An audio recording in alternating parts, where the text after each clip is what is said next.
कुछ दिन पहले एक वाक़या हुआ जो मैं आपके साथ शेयर करना चाहता हूँ। मैं अपने क्लिनिक में बैठा था तो एक साहब आए जिनका चेहरा थोड़ा सा मानूस था और वो शक्ल से बहुत बीमार लग रहे थे, बिल्कुल ऐसे जैसे कोई एडवांस कैंसर के पेशेंट होते हैं। और वो करीब आए और आके अस्सलाम वालेकुम कह के और मेरे करीब आके मुझे एकदम गले लग गए और गले लग के उन्होंने मुझे ज़ारो कतार रोना शुरू कर दिया। और थोड़ी देर मेरे पास बैठे तो मुझे कुछ समझ नहीं आया। मुझे अंदाज़ा हुआ कि बहुत बीमार होंगे, लेकिन मुझे लग रहा था कि मैं इनसे पहले मिल चुका हूँ। तो जब वो बैठे तो उन्होंने अपना तारुफ़ कराया और तो मुझे याद आ गया।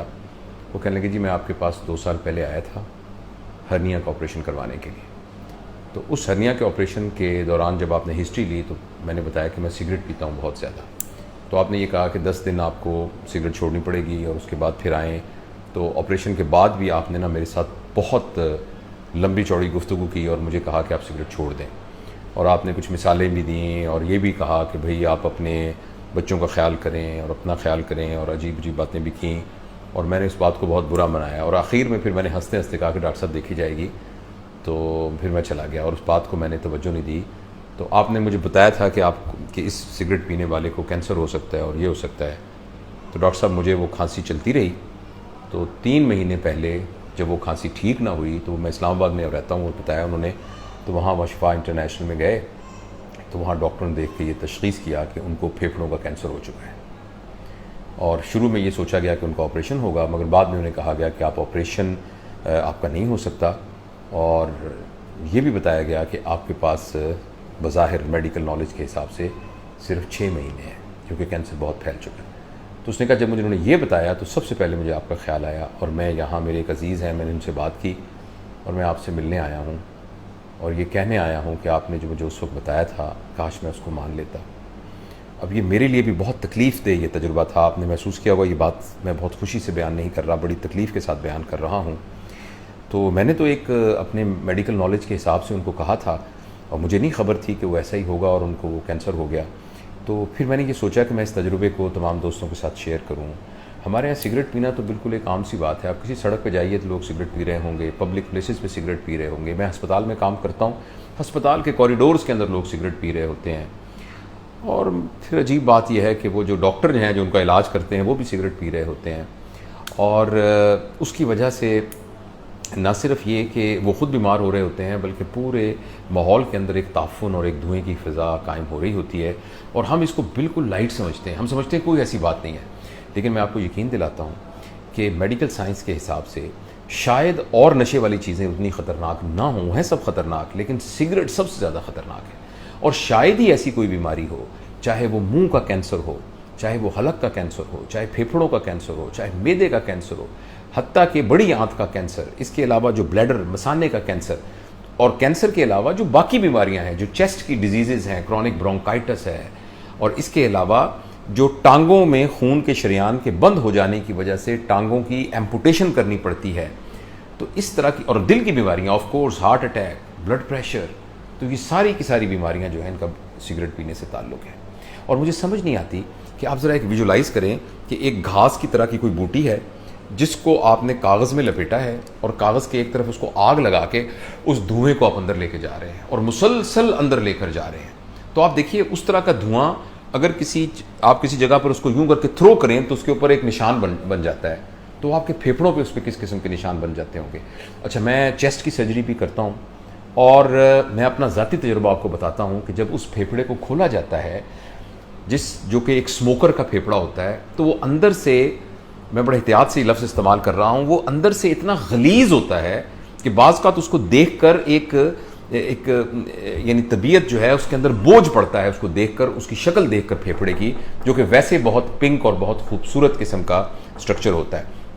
लेकिन जो वो सिगरेट वाला फेफड़ा होता है वो बिल्कुल गलीज़ होता है। तो मैं इस वीडियो के ज़रिए आपको ये बताना चाहता हूँ कि अगर फ़र्ज़ करें एक शख्स सड़क पर बैठा अपने मुँह पर थप्पड़ मार रहा हो तो देखने वाला क्या समझेगा? वो ये समझेगा ना कि एक अहमक आदमी है, वो यही समझेगा कि ये एक बेवकूफ़ आदमी है, वो ये समझेगा ये एक नफ्सियाती मरीज़ है। इसी तरीके से सिगरेट पीना उससे भी बड़ी बुरी बात है। जैसे अपने मुंह के ऊपर थप्पड़ मारना बिल्कुल एक मायूब बात है और परेशान कुन बात है, इसी तरीके से सिगरेट पीना भी उतनी ही मायूब और परेशान कुन बात है। और दूसरा, आप देखिए कि हमारी जो ज़िंदगी है वो सिर्फ एक हमारी अपनी ज़िंदगी नहीं होती, बल्कि हमारे तमाम मुतल्लिकीन की ज़िंदगी होती है। कोई शख्स ये कहे कि मैं एडल्ट हूँ और मैं अपनी ज़िंदगी को अपनी मर्ज़ी से गुजार सकता हूँ, तो बिल्कुल सही बात है। लेकिन ये बताइए, आपकी बेगम साहबा का क्या कसूर है? अगर आपको कुछ हो जाए तो आपकी बेगम साहबा को लोग बेवा कहेंगे, और आपको पता है जो बेवा होती है तो उसको फिर जो है ना, पहले आप बड़ी इज़्ज़त आबरू के साथ आप उनके लिए कपड़े लेके जाते हैं, उनके लिए एक ऑनर के साथ उनको खाने पीने की चीज़ें लेके जाते हैं, ज़रूरियात ज़िंदगी पूरी करते हैं। मगर यतीम और बेवा को लोग पैसे इकट्ठे करके ईद के ईद उसको लेके देते हैं। माफ़ करना, मैं थोड़ी सख्त बात कह रहा हूँ, लेकिन अब देखिए ना, आपकी ज़िंदगी सिर्फ आपकी ज़िंदगी नहीं है। अगर खुदा न खास्ता आपको कुछ हो जाए, आपकी वालदा पर क्या गुजरेगी? आपको कुछ हो जाए, आपके बाकी बहन भाइयों पर क्या गुजरेगी? आपको कुछ हो जाए तो आपके बच्चों पे क्या गुजरेगी? आपकी बेगम साहब पे क्या गुजरेगी? और आपके प्यार करने वालों को क्या गुजरेगी? और ये एक छोटी सी इनहिबिशन है। मैं आपको यकीन दिलाता हूं कि सिगरेट की डिपेंडेंस जो है, ये बहुत ज़्यादा साइकोलॉजिकल डिपेंडेंस है, फिजिकल डिपेंडेंस नहीं है। अगर आप थोड़ा सा मेहनत करेंगे, और सिगरेट छोड़ने का सिर्फ एक आसान तरीका है। कुछ लोग कहते हैं मैं कम कर दूंगा, कम करने से सिगरेट कभी नहीं छूटती। बहुत सारे लोग इस बात को ट्राई कर चुके हैं। सिगरेट छोड़ने का सिर्फ एक तरीका है कि ये सिगरेट है, आज के बाद मैं नहीं पीऊंगा, दैट्स इट।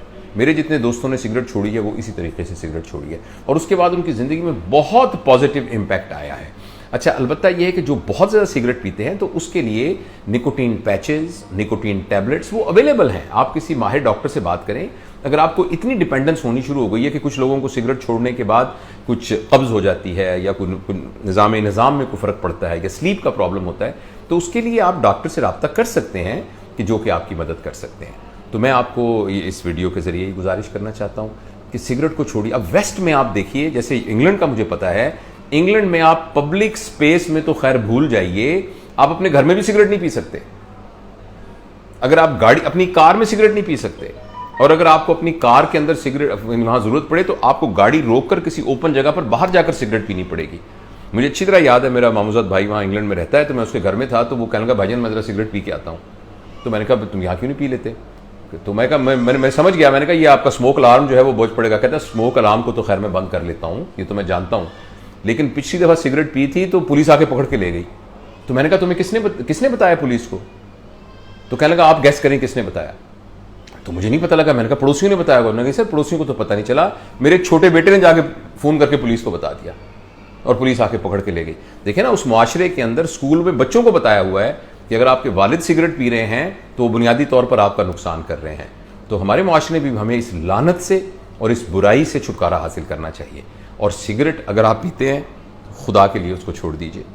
और मैं आपको यकीन दिलाता हूं कि आप सिगरेट छोड़ेंगे तो आपकी ज़िंदगी बहुत हसीन हो जाएगी। बाकी ज़िंदगी मौत का अल्लाह को पता है, मुझे नहीं पता। जो सिगरेट नहीं पीते वो पहले जाएंगे, या जिन्होंने सिगरेट पीते हैं वो पहले जाएंगे, लेकिन अपने सामने अपने हाथ से तो अपने आप को नुकसान नहीं पहुंचाया जा सकता। शुक्रिया।